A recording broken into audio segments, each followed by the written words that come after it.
This video is sponsored by Squarespace. Welcome! It is a cold, dreary, rainy week here in the Netherlands. So I thought, what better way to spend it than to get up into the attic studio and make a little lampshade. So last week in my knitting fair haul, I showed you that I got this flower lampshade making kit from one of the stands. Atelier Lindelicht is the small business who sells these, and I was absolutely mesmerized. They had their whole stand decked out with all the different kinds of flowers hanging off of a beautiful dried branch, and it was just stunning. And I knew right away that I needed one. So I ended up purchasing this Scottish bluebell or harebell flower lampshade. That is what it's gonna look like in the end. And I thought this week we could make it together. I feel like this is a pretty easy project to recreate if you don't have one of these kits. Like, the main thing about it is that it comes with all of the supplies and a little pattern for the pieces that you need to cut out. But honestly, I think these would be pretty easy to freehand to create something similar if you wanted to recreate this yourself. And I just think it's an absolutely wonderful idea. They do sell these on their website as well. I will link to it in the description box below if you want to get one of their kits. Inside the kit we have purple felt, which, if I'm not mistaken, is hand dyed by the lady who makes the kits. Gorgeous. These were my favorite colors as a kid. I would have loved this in my bedroom. Oh gosh, I would have loved this as a child. Then it comes with the green felt for the leaves, a bunch of beautiful little beads, and the thread to use to make this, the cutting pattern guide, and the instructions. So the first step in this is to trace these pattern pieces onto pattern paper, and she does recommend cutting 5 of them because you need 5 of these just so that you can lay it out on the fabric or the felt.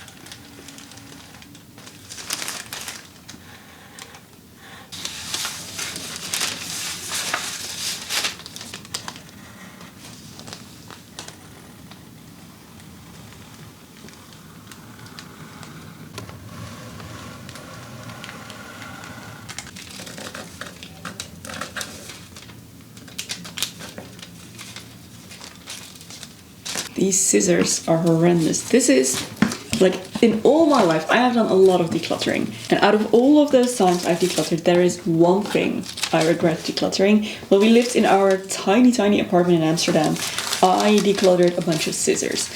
We had way too many scissors for a 1-bedroom apartment. So I ended up donating like almost all of them to our scout group. But now that we live in a house, it would be so nice to just have a good pair of scissors on every floor. So now we don't have enough scissors. These ones are horrendous. I'm gonna have to repurchase. And I think that's actually the first time that has ever happened to me. That I've regretted decluttering something and had to repurchase. So now we have the pattern pieces. We have 5 of these, 4 of these.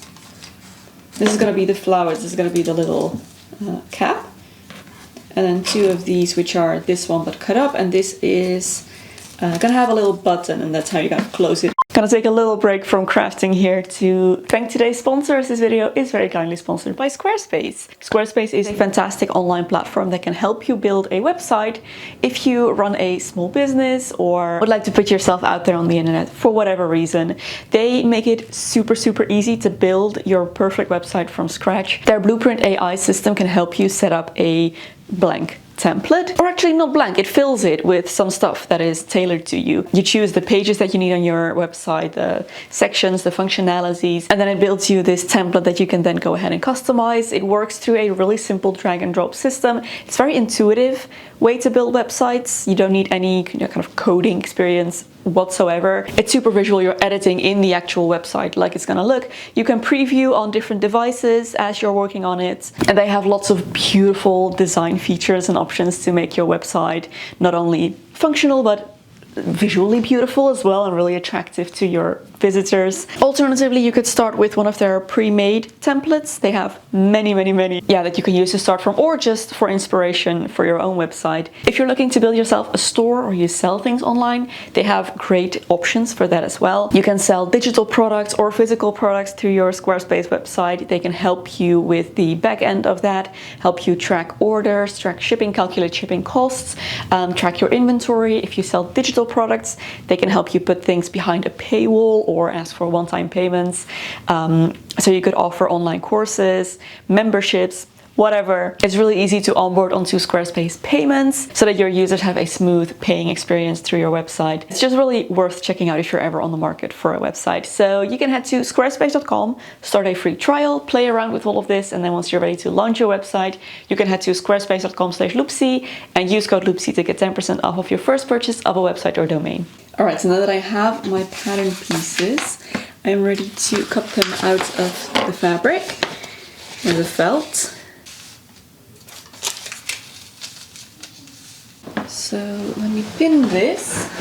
I think pinning will make this easier to cut. I don't want to use my rotary cutter because it doesn't work well with like little V edges like this.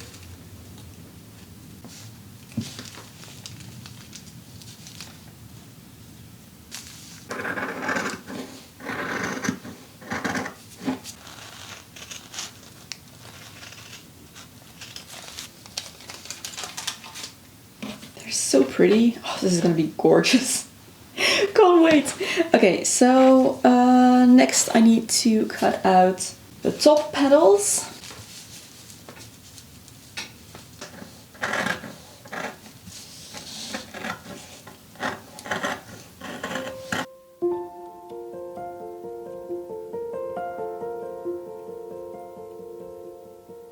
It's a new day and I've just been slowly chipping away at this. The next step of the project, now that all of my petals are cut, is to apply these beads to them, to the center of the leaves, which look really beautiful. Just adds a little bit of extra dimension, a little bit of sparkle, shine to this project. Extra fairy-like. So there is a little guide on the pattern that kind of tells you where to put the beads. So I've just been following that roughly to make sure that they end up more or less spaced out evenly across all the petals.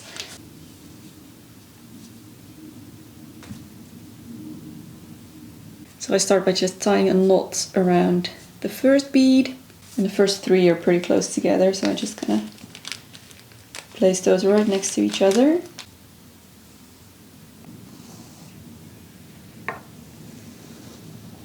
And then after the first three, I just kind of compare to this little guide, kind of fold the petal in half, and that's how I check whether my beads are more or less lined up where they need to be.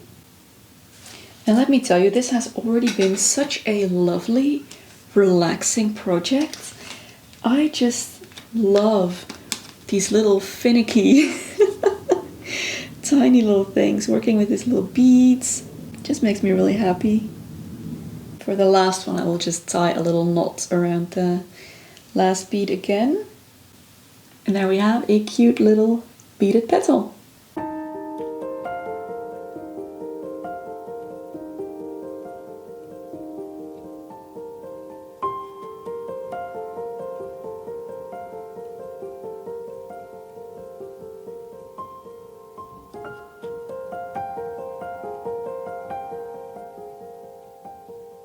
Right, we have a fresh cup of tea here. We have 5 beaded flower petals, so it is time to sew these together. So you're supposed to simply blanket stitch these together, going top to bottom, so that should be easy enough. I think actually the hardest part will be to keep a consistent distance between my stitches.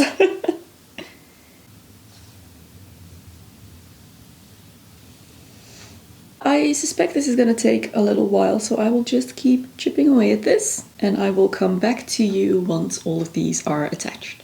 Oh, and before I forget, each of the points here, the very edges of the petals, are capped by another little bead. So I'm gonna have to remember to attach one to each end here.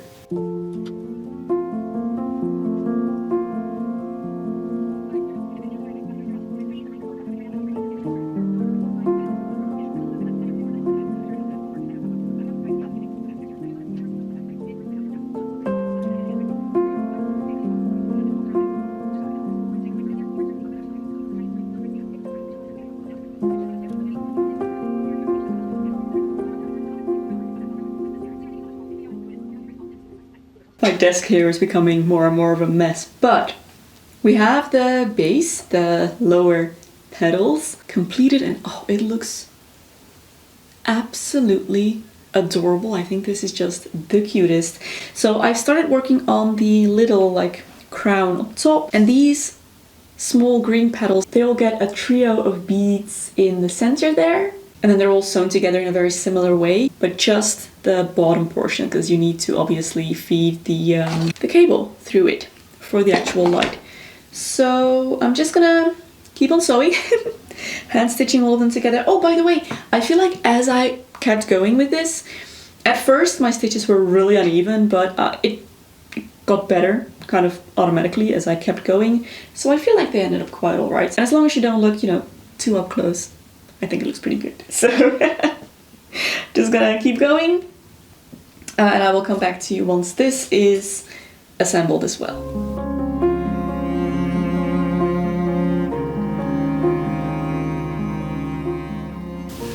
The little top is finished as well. Closes with a button on one of the sides.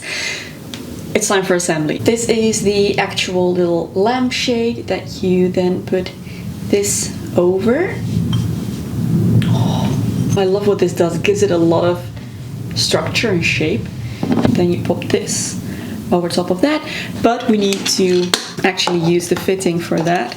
This, the glass with the little flower goes in, and then you twist this ring back on to secure the whole thing. Then we'll slide on the top here, close it with that button, and there we have it. An absolutely adorable little flower lampshade. I am so excited. I've never made a lampshade before, and I absolutely love it. I did also buy a bulb, so let's just go ahead and insert that right away.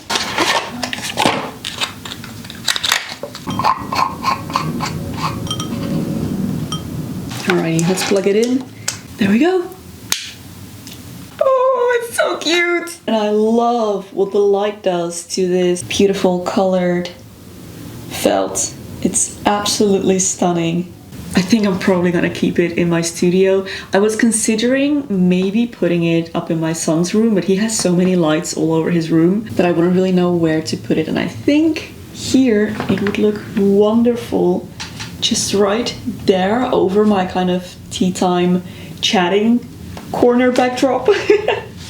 Over there, I think this would be so cute. Okay, so I was thinking right around here, but I realized that if I hang it here, it just covers the painting, and it'll probably be right over my head and change the lighting, which isn't good for filming. And then if I hang it here, like there is already a light there, and I quite like that there, and I'm not sure that this would be better really. The cord would be really visible, so I'm actually not sure about this spot right here. So then I was thinking maybe here, next to the new cabinet, like if I remove this straw decoration, I could maybe hang it here. And I actually quite like that. I think that's really cute.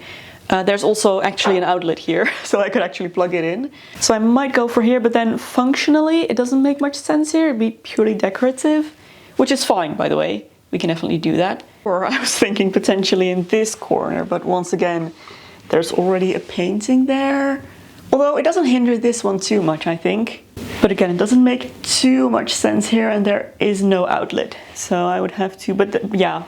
There's no outlet, but the mirror, like my standing mirror, is right here. So I could kind of guide it behind the mirror and plug it in right there. So that is an option. While we're here, another option could be somewhere over the desk. Although I think hanging it directly over the desk is just impractical. I do already have a desk lamp here, so honestly not sure where to hang this. In the window maybe? We have the window seat here. It could go Right, oh, that is actually really cute. But it would probably not be functional here because the closest outlet is still that one over by the desk. Yeah. So it is a bit of a tricky one after all to figure out, but I do think style-wise it just goes best in this room, and I would love to look at it all the time and enjoy my work.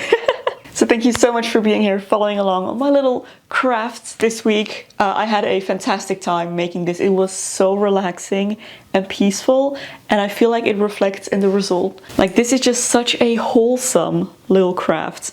So thank you so much for joining me here this week. I hope you had fun as well. Hope you have an absolutely lovely day, and I will see you back here next week.